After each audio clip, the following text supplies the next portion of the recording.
Unidad 1. Conceptos de salud y enfermedad.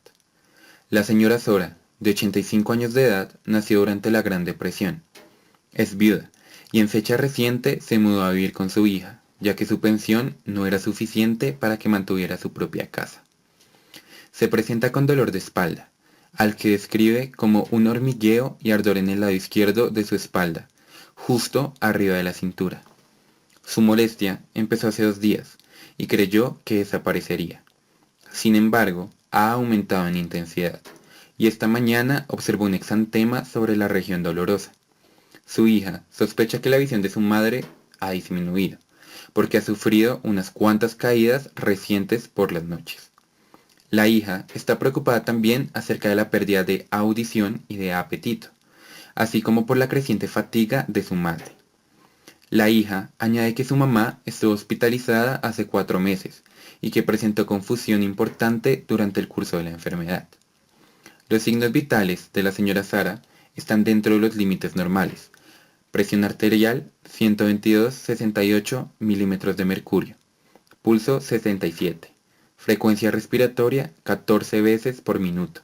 Y temperatura 37 grados Celsius. La exploración física del exantema en la espalda de la señora Sara revela pápulas vesiculares agrupadas sobre el dermatoma T7 del lado izquierdo. Se percibe molestia con la palpación ligera. En el interrogatorio, la señora Sara dice: sí, tuve varicela cuando estaba en primer grado. El exantema se diagnostica como virus de varicela zoster, VVZ. El caso de la señora Sara se analiza con más detalle en el capítulo 3 junto con las otras inquietudes de su hija. Conceptos de salud y enfermedad. El término fisiopatología, que constituye el eje de este libro, se define como la fisiología de la salud alterada. El término combina las palabras fisiología y patología. La patología, del griego pathos, que significa enfermedad, se ocupa del estudio de los cambios estructurales y funcionales en las células, tejidos y órganos del cuerpo que causan o son causados por una enfermedad. La fisiología se ocupa de las funciones del cuerpo humano. Por lo tanto, la fisiopatología estudia no solo los cambios de los órganos que ocurren con la enfermedad, sino también los efectos que estos cambios tienen sobre la función corporal total. Ejemplos como la atrofia cerebral y la hipertrofia del miocardio ilustran los cambios fisiopatológicos por un accidente cerebrovascular debido a hipertensión de larga duración no tratada y la forma en que esto impacta al miocardio. La fisiopatología se enfoca también de los mecanismos de la enfermedad subyacente y proporciona información para ayudar a planificar las medidas tanto preventivas como terapéuticas y prácticas. Por ejemplo, seguir una dieta saludable, hacer ejercicio y cumplir con los medicamentos prescritos. Este capítulo tiene por objeto orientar al lector acerca de los conceptos de salud y enfermedad, diversos términos que se utilizan a lo largo del libro, las fuentes de datos y lo que significan, así como los aspectos más amplios de la fisiopatología en términos de salud y bienestar de la población. Después de terminar esta sección del capítulo, el lector será capaz de cumplir con los siguientes objetivos. Enunciar la definición de salud de la Organización Mundial de la Salud, OMS. Definir el concepto de fisiopatología. Y explicar el significado de confiabilidad, validez, sensibilidad, especificidad y el valor predictivo en relación con las observaciones y las pruebas utilizadas en el diagnóstico de enfermedad. A menudo es difícil determinar lo que constituye la salud y la enfermedad. Esto se debe a la forma en que diferentes personas ven el tema. Muchos factores determinan lo que se define como salud. Entre ellos se incluyen la genética, la edad, el sexo, las diferencias culturales y étnicas, así como las expectativas individuales, grupales y gubernamentales. Salud. En 1948, el preámbulo de la Constitución de la Organización Mundial de la Salud, OMS, definió la salud como un estado de completo bienestar físico, mental y social, y no solo la ausencia de enfermedad, definición que no se ha cambiado desde entonces. Aunque es el ideal para muchas personas, esta es una meta poco realista. El Department of Health and Human Services de Estados Unidos describe en Healthy People 2020 los determinantes de salud como lograr vidas libres de enfermedad prevenible, discapacidad, lesión y muerte súbita.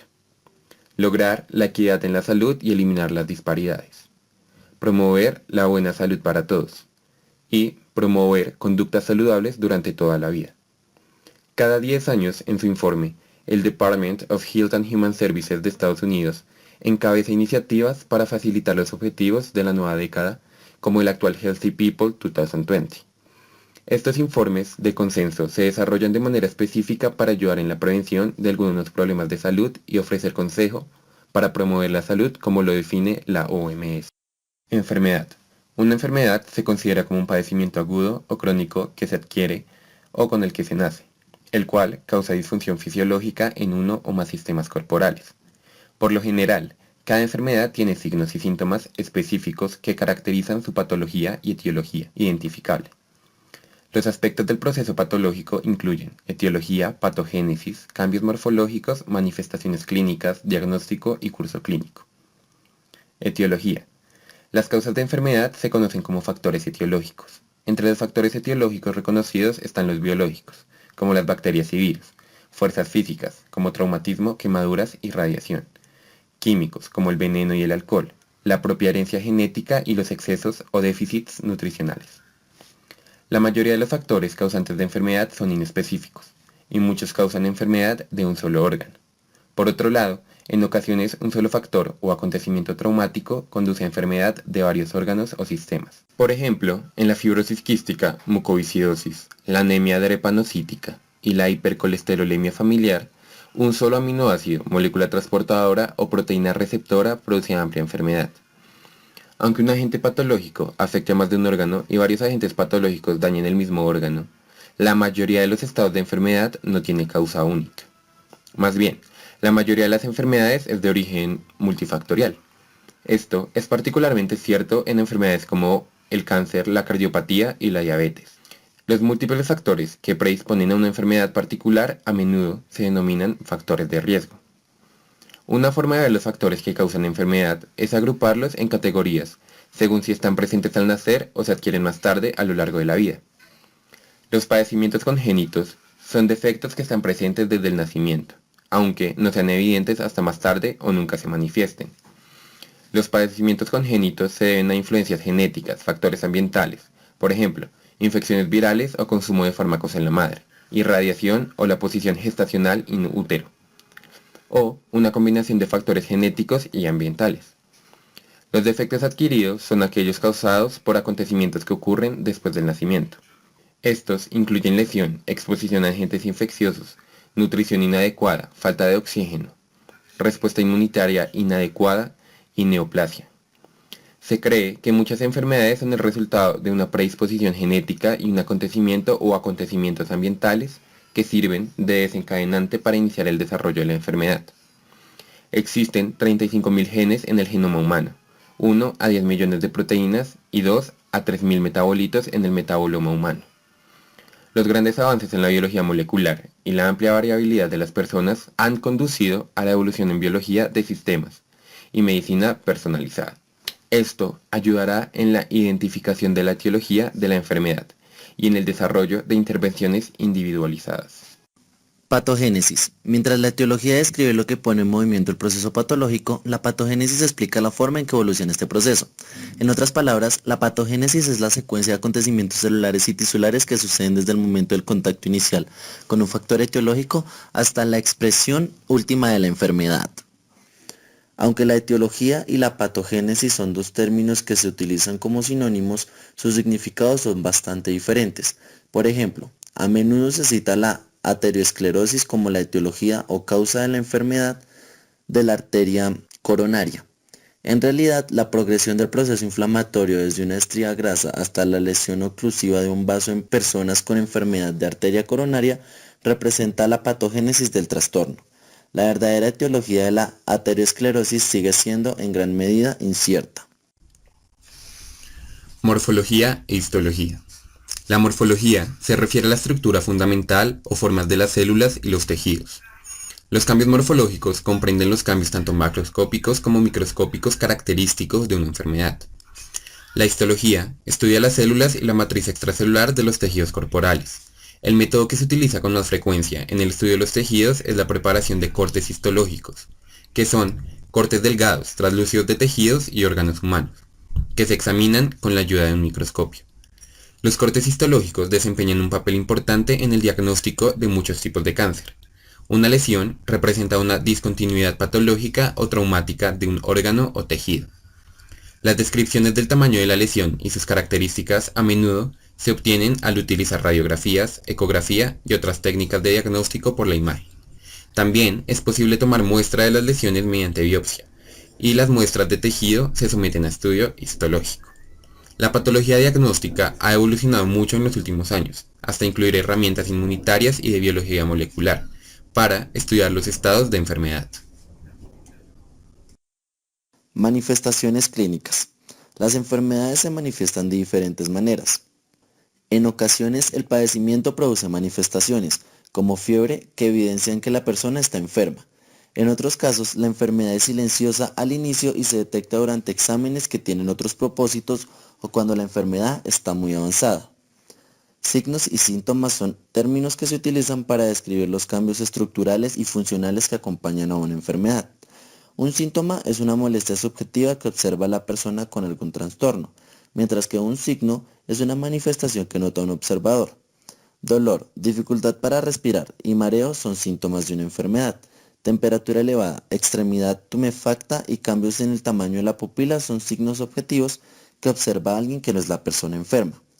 Los signos y síntomas están relacionados con el trastorno primario o en ocasiones representan el intento del cuerpo de compensar una función alterada causada por el estado de enfermedad. Muchos estados patológicos no se observan de forma directa. Por ejemplo, no es posible ver que una persona presenta una hemorragia interna o que tiene una disminución del intercambio gaseoso pulmonar.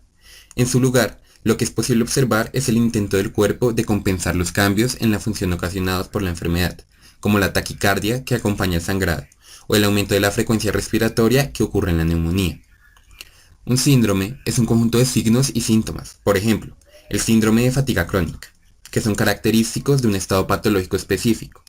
Las complicaciones son posibles extensiones adversas de una enfermedad o el resultado del tratamiento. Las secuelas son lesiones o disfunciones que siguen a o son causados por una enfermedad. Diagnóstico. Un diagnóstico es la designación de la naturaleza o la causa de un problema de salud. Por ejemplo, neumonía bacteriana o accidente cerebrovascular hemorrágico. El proceso diagnóstico requiere de una historia clínica minuciosa, una exploración física y las pruebas diagnósticas. La exploración física se realiza para observar en busca de signos de estructura o función corporal alterados. Las pruebas diagnósticas se ordenan para comprobar lo que se piensa que es el problema. Se realizan también para determinar otros posibles problemas de salud que no se obtuvieron a partir de la historia clínica.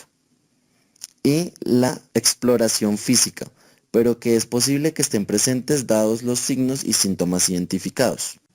El desarrollo de un diagnóstico implica analizar posibilidades en competencia y seleccionar la más probable de entre los padecimientos que podrían ser los responsables de la presentación clínica de una persona. La probabilidad clínica de una enfermedad dada en una persona de determinada edad, sexo, procedencia étnica, estilo de vida, fondo genético y localización geográfica a menudo ayuda para llegar al diagnóstico de presunción. Las pruebas de laboratorio y de imagen se utilizan para confirmar el diagnóstico. Un factor importante cuando se interpretan los resultados de una prueba diagnóstica es la determinación de si son normales o anómalos. Está la biometría hemática por arriba de lo normal, dentro del rango normal o por debajo de este. Lo que se denomina valor normal para una prueba de laboratorio se establece estadísticamente a partir de los resultados de la prueba obtenidos de una muestra seleccionada de personas. Un valor normal representa los resultados de la prueba que caen dentro de la curva de Campana, o la distribución del 95%. Así, las concentraciones normales de sodio sérico, 136 a 145 miliequivalentes por litro, representan la concentración sérica media para la población de referencia más o menos 2 desviaciones estándar. El valor normal de algunas pruebas de laboratorio se ajusta al sexo, otras enfermedades concurrentes o la edad. Por ejemplo, el rango normal de la hemoglobina para las mujeres es de 12 a 16 gramos por decilitro y para los varones de 14 a 17 grados por decilitro. La concentración de creatinina sérica a menudo se ajusta para la edad en los adultos mayores, y los valores normales del fosfato sérico difieren entre adultos y niños. Los parámetros de laboratorio se interpretan con base en la confiabilidad, la validez, la sensibilidad y la especificidad de la medición. La validez se refiere al grado al cual una herramienta de medición determina lo que se intenta medir. Por ejemplo, la validez de las mediciones de presión arterial obtenidas mediante esfigmomanómetro se comparan con las obtenidas mediante los hallazgos intraarteriales, que son mediciones obtenidas a través de catéteres arteriales invasivos insertados en la arteria radial de las personas con enfermedad grave. Confiabilidad se refiere al grado al cual una observación, si se repite, da el mismo resultado. Una máquina mal calibrada para medir la presión arterial da mediciones irregulares, en particular de las presiones en los rangos alto o bajo. La confiabilidad depende también de la capacidad de la persona para tomar la medición. Por ejemplo, las mediciones de presión arterial varían de una persona a otra debido a la técnica que se utiliza. Por ejemplo, diferentes observadores desinflan el manguillo a diferente velocidad, con lo que se obtienen diferentes valores. La forma en que se leen los números en el manómetro o las diferencias en la agudeza auditiva. En el campo de las mediciones de laboratorio clínico, la estandarización está encaminada a aumentar la certeza y confiabilidad de los valores medidos. La estandarización se basa en el empleo de estándares escritos, procedimientos de referencia para la medición y materiales de referencia. En Estados Unidos, la Food and Drug Administration regula los dispositivos diagnósticos in vitro, que incluyen instrumentos de laboratorio clínico, equipos de prueba y reactivos. Los fabricantes que se proponen comercializar nuevos dispositivos diagnósticos deben entregar la información sobre su instrumento, el equipo de prueba o el reactivo de la Food and Drug Administration, como lo requieren los estatutos y reglamentaciones existentes. La Food and Drug Administration revisa la información para decidir si es posible comercializar el producto en Estados Unidos. Las mediciones de sensibilidad y especificidad están encargadas de determinar hasta qué punto la prueba u observación podrá identificar correctamente a personas con la enfermedad y personas sin la enfermedad. La sensibilidad se refiere a la proporción de personas con una enfermedad que son positivas para esta enfermedad en una prueba o observación dada, denominado resultado positivo verdadero. Si el resultado de una prueba muy sensible es negativo, nos dice que la persona no tiene la enfermedad y esta puede excluirse o descartarse. La especificidad se refiere a la proporción de las personas sin la enfermedad que son negativas en una prueba u observación dada, denominado resultado negativo verdadero. La especificidad se calcula solo de entre las personas que no tienen la enfermedad. Una prueba que es el 95% específica identifica de forma correcta a 95 de 100 personas normales. El otro 5% representa los resultados positivos falsos. Un resultado de prueba positivo falso llega a ser indebidamente estresante para la persona que se somete a la prueba, mientras que un resultado de prueba negativo falso retrasa el diagnóstico y compromete el resultado del tratamiento. El valor predictivo es el grado al cual una observación o resultado de prueba es capaz de pronosticar la presencia de una enfermedad dada. Un valor predictivo positivo se refiere a la proporción de resultados positivos verdaderos que ocurre en una población dada. En un grupo de mujeres que se encuentra que tienen nódulos mamarios sospechosos, en un programa de detección de cáncer, la proporción que después se determina que tiene cáncer de mama constituiría el valor predictivo positivo. El valor predictivo negativo se refiere a las observaciones negativas verdaderas en una población. En una prueba de detección de cáncer de mama, el valor predictivo negativo representa la proporción de mujeres sin nódulos sospechosos que no tiene cáncer de mama. Aunque los valores predictivos se basan en parte en la sensibilidad y especificidad, dependen más de la prevalencia de la enfermedad en la población. A pesar de sensibilidad y especificidad, sin cambio, el valor predictivo positivo de una observación se eleva con la prevalencia, mientras que el valor predictivo negativo disminuye. Curso clínico. El curso clínico describe la evolución de una enfermedad. La enfermedad puede tener un curso agudo, subagudo o crónico. Un trastorno agudo es aquel que es relativamente grave, pero autolimitado. La enfermedad crónica implica un proceso continuo y prolongado. En ocasiones tiene un curso continuo o es posible que presente exacerbaciones, agravamiento de los síntomas y la gravedad de la enfermedad. y revisiones, un periodo durante el cual existe una disminución de la gravedad de los síntomas. La enfermedad subaguda es intermedia o se encuentra entre la aguda y la crónica. No es tan grave como una enfermedad aguda ni tan prolongada como una enfermedad crónica. El espectro de gravedad de enfermedad para las enfermedades infecciosas como la hepatitis B va desde la infección preclínica hasta la infección crónica persistente. Durante la etapa preclínica, la enfermedad no es clínicamente evidente, pero está destinada a progresar hasta enfermedad clínica. Como es el caso de la hepatitis B, es posible transmitir un virus durante la etapa preclínica.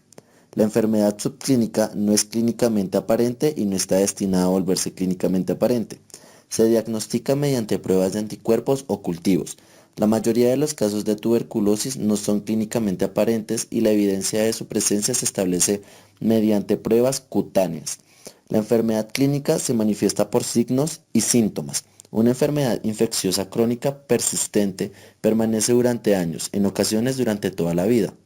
El estado de portador se refiere a una persona que alberga un organismo pero que no está infectado, como lo evidencia su respuesta a los anticuerpos o las manifestaciones clínicas.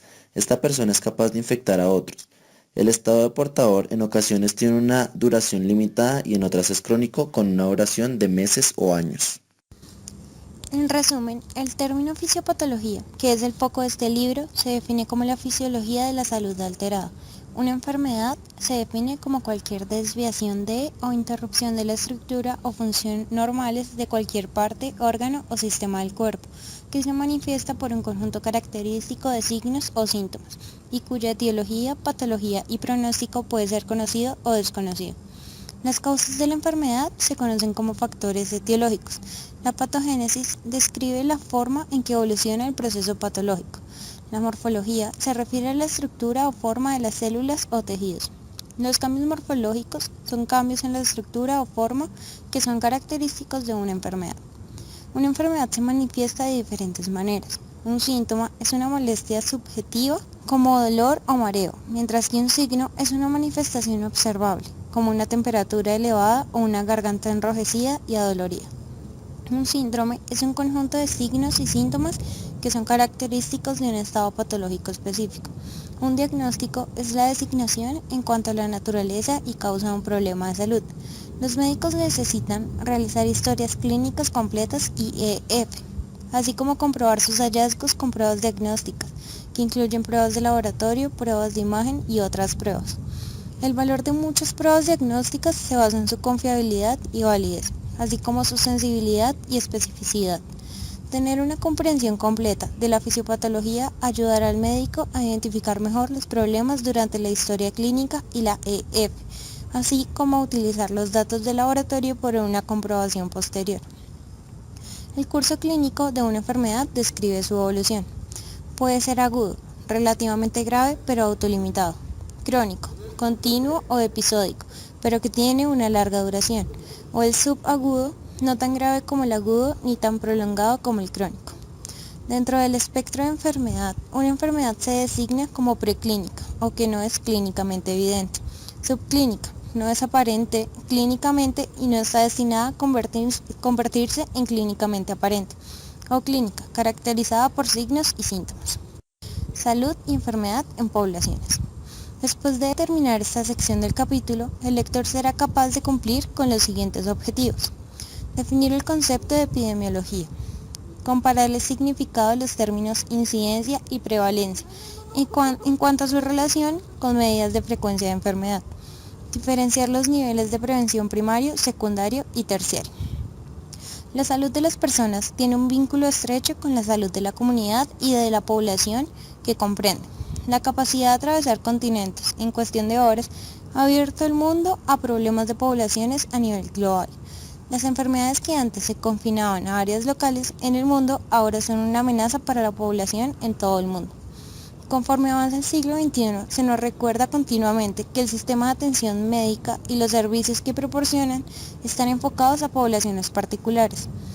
Los sistemas de atención administrada se enfocan en una estrategia basada en población para planificar, administrar, proporcionar y evaluar la atención médica. El foco de la atención médica también ha empezado a surgir como una sociedad en la cual se pide a las personas que asuman una mayor responsabilidad por su propia salud. Epidemiología y patrones de enfermedad.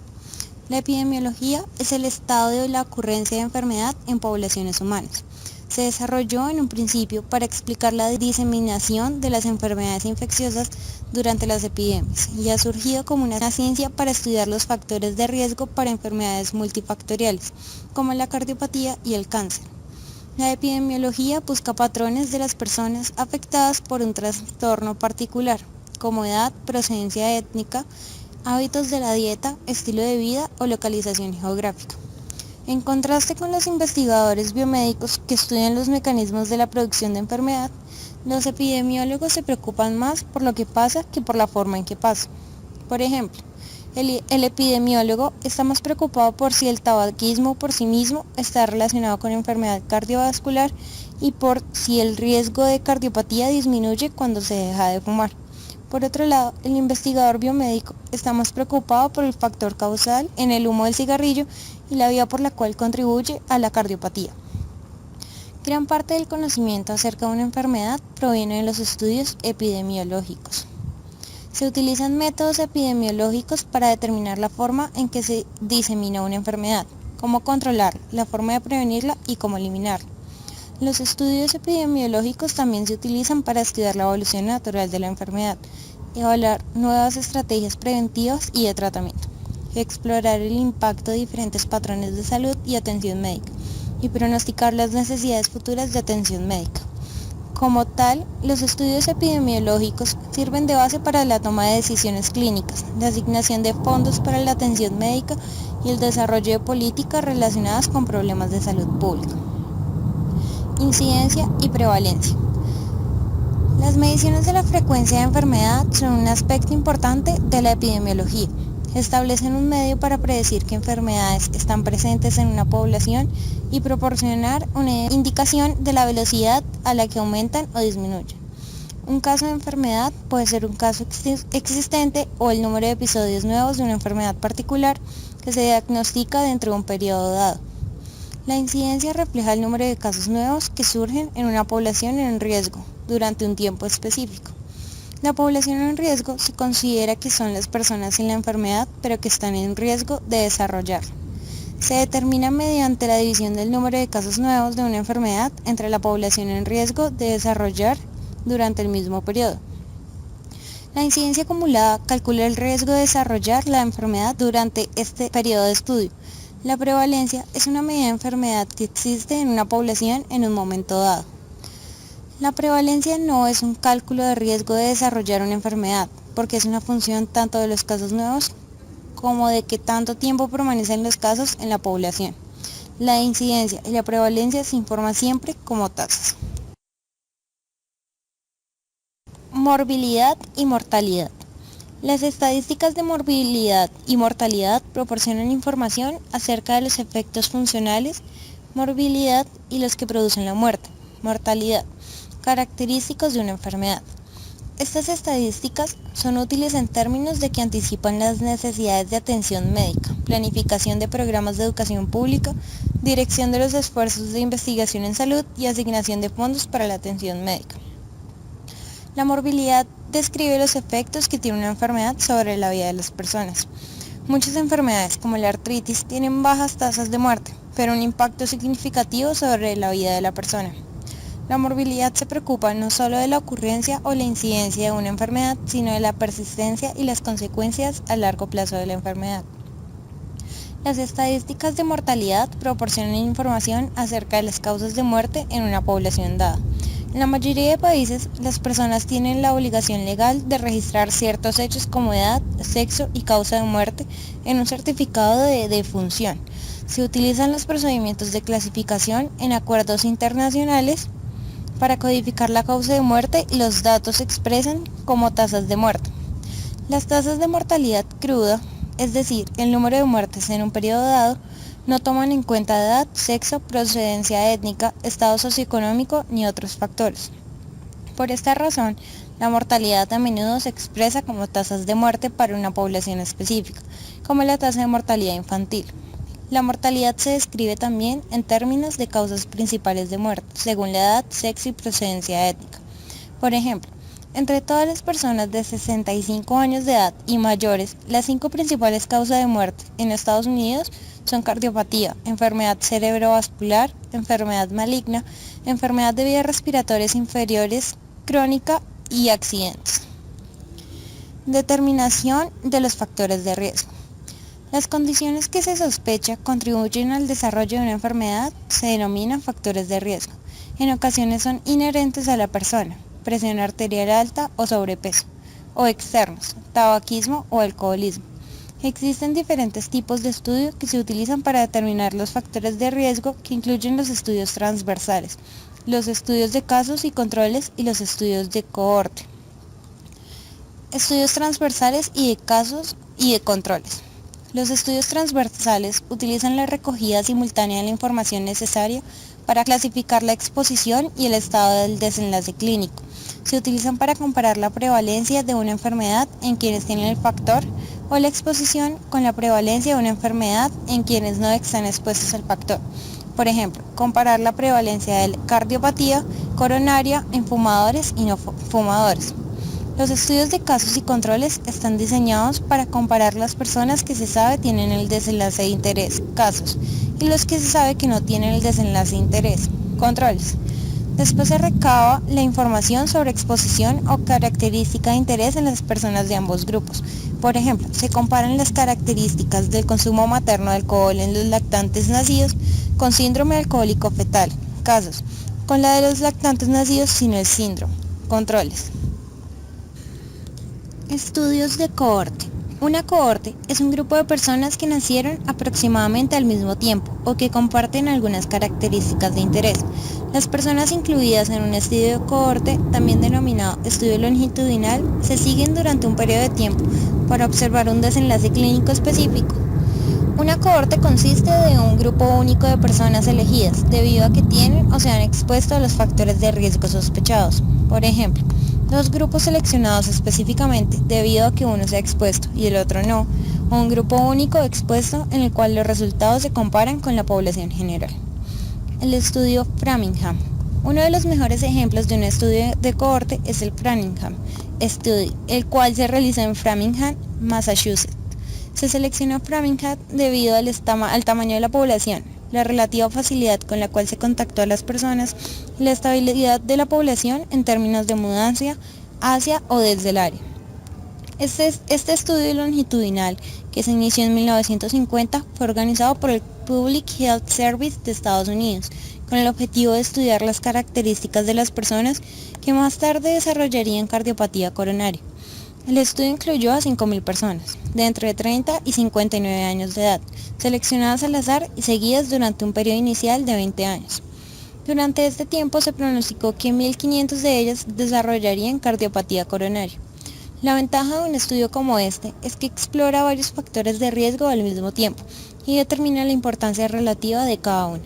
Otra ventaja es que más tarde es posible relacionar los factores de riesgo con otros padecimientos como accidente cerebrovascular. Nurse Health Study. Otro estudio de cohorte bien conocido es el Nurse Health Study, el cual desarrolló la Universidad de Harvard y el Brigham and Women's Hospital.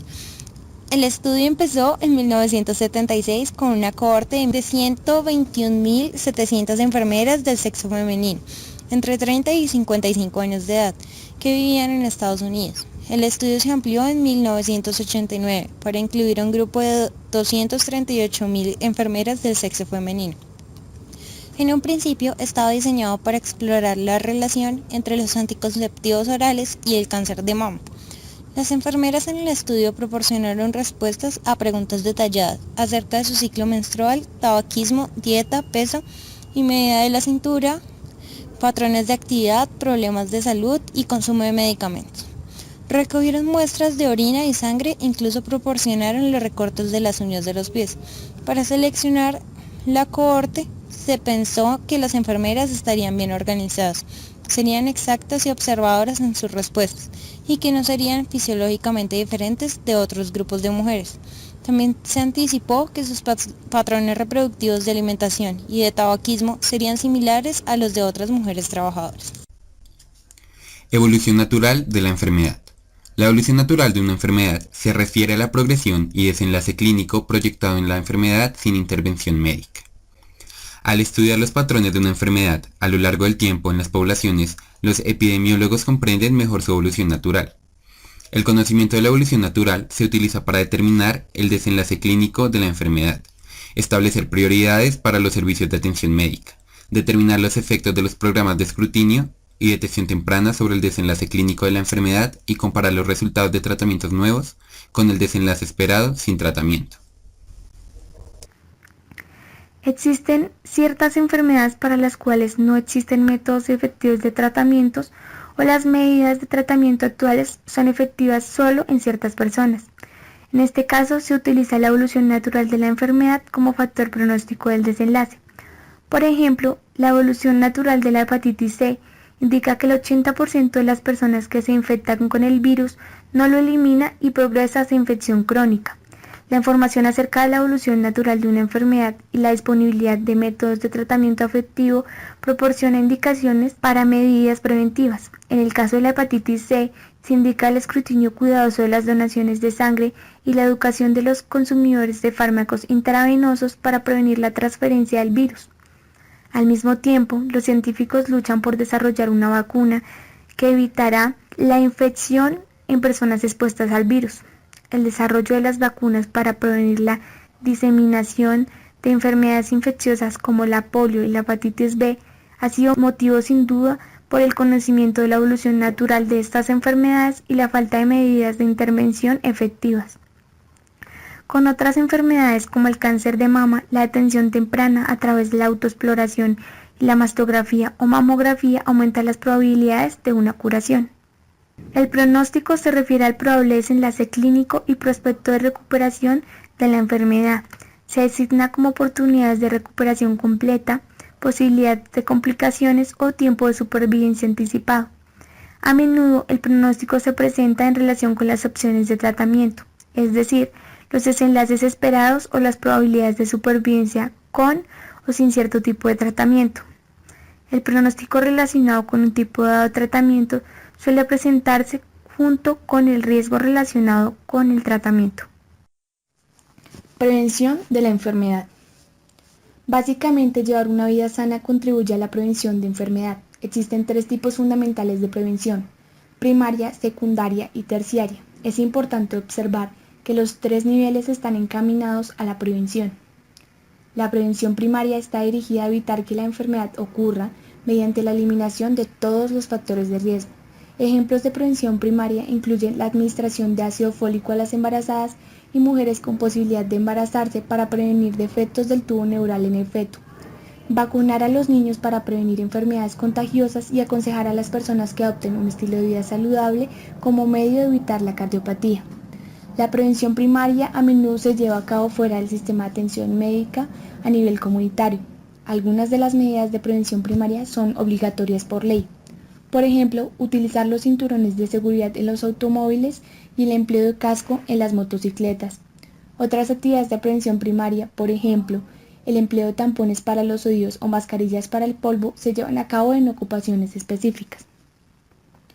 La prevención secundaria detecta temprano la enfermedad cuando todavía es asintomática y las medidas de tratamiento proporcionan una curación o detienen la progresión de la enfermedad. Utilizar el estudio de Papa Nicolau para la detención temprana del cáncer cervical es un ejemplo de prevención secundaria. El escrutinio incluye también realizar una historia clínica, preguntar si la persona fuma, medición de presión arterial, pruebas de laboratorio, determinación de la concentración de colesterol y otros procedimientos como la colonoscopia, que es posible aplicar de manera razonablemente rápida a personas asintomáticas. La mayor parte de la prevención secundaria se realiza en el ámbito clínico. Todos los profesionales de la salud, por ejemplo, médicos, enfermeras, dentistas, audiólogos, optometristas, participan en la prevención secundaria. La prevención terciaria está dirigida a las intervenciones clínicas que previenen un mayor deterioro o reducen las complicaciones de una enfermedad una vez se ha diagnosticado. Un ejemplo es el consumo de fármacos beta-adrenérgicos para reducir el riesgo en personas que han tenido un ataque cardíaco. Los límites de la prevención terciaria van más allá de tratar el problema con el cual se presenta la persona.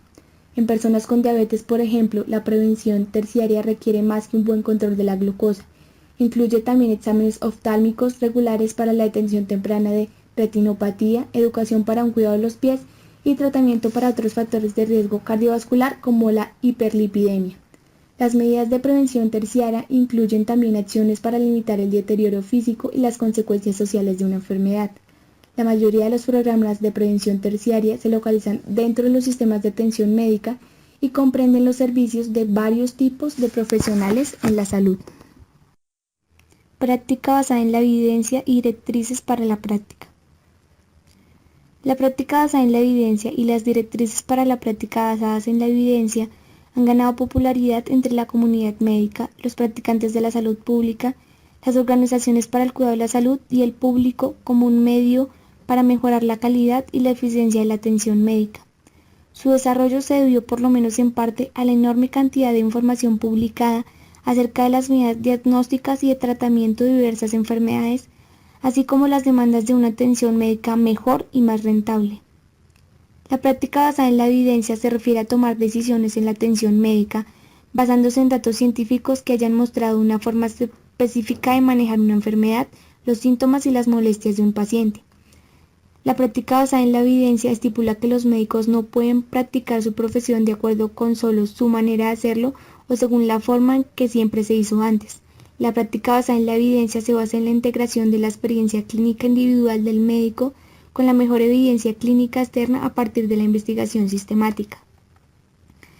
El término experiencia clínica implica la capacidad y juicio que los médicos adquieren a través de la experiencia y la práctica clínica. La mejor evidencia clínica externa radica en la identificación de investigación clínicamente relevante, a menudo a partir de ciencias básicas, pero en especial de los estudios clínicos centrados en el paciente que se enfocan en la exactitud y precisión de las pruebas y métodos diagnósticos, el poder de los indicadores de pronóstico y la efectividad y seguridad de los regímenes terapéuticos de rehabilitación y preventivos. Las directrices para la práctica clínica son afirmaciones desarrolladas de manera sistemática con la intención de informar a los médicos y a las personas que toman las decisiones acerca de la atención médica para circunstancias clínicas específicas. Los médicos no solo deben revisar, sino sopesar diversos desenlaces, tanto positivos como negativos, y hacer recomendaciones. Las directrices son diferentes de las revisiones sistemáticas. En ocasiones toman la forma de algoritmos que son métodos paso a paso para resolver un problema, directrices de la atención hechas por escrito o una combinación de ellos. El desarrollo de las directrices para la práctica basadas en la evidencia a menudo utiliza métodos como el metaanálisis para combinar la evidencia proveniente de diferentes estudios para producir un cálculo más preciso de la exactitud de un método diagnóstico o los efectos de un método de intervención. El desarrollo de las directrices para la práctica basada en la evidencia requiere revisión. Entre ellos que deben revisar las directrices incluyen los médicos con experiencia en el contenido clínico, quienes verifican que esté completa la revisión de la literatura y se aseguren la sensibilidad clínica. Los expertos en desarrollo de directrices, quienes revisan el método mediante el cual se desarrolló la directriz y posibles usuarios de estas directrices. Una vez desarrolladas, las directrices para la práctica deben revisarse de manera continua y cambiarse para mantener el paso con los nuevos hallazgos de la investigación y nuevos métodos diagnósticos y de tratamiento. Por ejemplo, tanto las Guidelines for the Prevention, Evaluation and Treatment of High Blood Pressure, que desarrolló en 1972 el Joint National Committee, como las Guidelines for the Diagnosis and Management of Asthma, desarrollado primero en 1991 por el Expert Panel, han sufrido múltiples revisiones conforme evolucionan nuevas evidencias procedentes de la investigación. Las directrices para la práctica basadas en la evidencia que intentan dirigir la atención médica son también importantes para orientar la investigación hacia los mejores métodos de diagnóstico y tratamiento específicos para los problemas de salud. Por ejemplo, los médicos utilizan los mismos criterios para el diagnóstico del grado y la gravedad de un padecimiento en particular, como la hipertensión, con las directrices comprobadas para la hipertensión. Los médicos también utilizan los mismos protocolos para el tratamiento con sus pacientes hipertensos hasta que datos nuevos apoyan un cambio como el consumo de nuevos fármacos. En resumen, epidemiología se refiere al estudio de la enfermedad en poblaciones. Busca patrones como edad, procedencia étnica y hábitos de la dieta de las personas que están afectadas con una patología particular. Estos patrones se utilizan para determinar bajo qué circunstancias la patología particular ocurrirá. Incidencia es el número de casos nuevos que surgen en una población dada durante un tiempo especificado. Prevalencia es el número de personas en una población que tiene una enfermedad particular en un punto temporal o periodo dados. La incidencia y la prevalencia se informan como proporciones o tasas, por ejemplo, casos por 100 o 100.000 habitantes. La morbilidad describe los efectos que tiene una enfermedad sobre la vida de una persona. Se encarga tanto de su incidencia como de su persistencia y las consecuencias a largo plazo. Las estadísticas sobre mortalidad y muerte proporcionan información acerca de las causas de muerte predominantes en una población dada. Las condiciones que se sospecha que atribuyen al desarrollo de una enfermedad se denominan factores de riesgo. Los estudios utilizados para determinar los factores de riesgo incluyen los estudios transversales, los estudios de casos y controles y los estudios de cohorte. La evolución natural se refiere a la progresión y desenlace proyectado de una enfermedad sin intervención médica. El pronóstico es el término utilizado para designar el probable desenlace clínico y el prospecto de recuperación de una enfermedad. Los tres tipos fundamentales de prevención son primaria, secundaria y terciaria. La prevención primaria, como las vacunaciones, está dirigida a eliminar los factores de riesgo de manera que no ocurra la enfermedad. La prevención secundaria, como el estudio de Papa Nicolau, detectar la enfermedad cuando aún es asintomática y curable con tratamiento.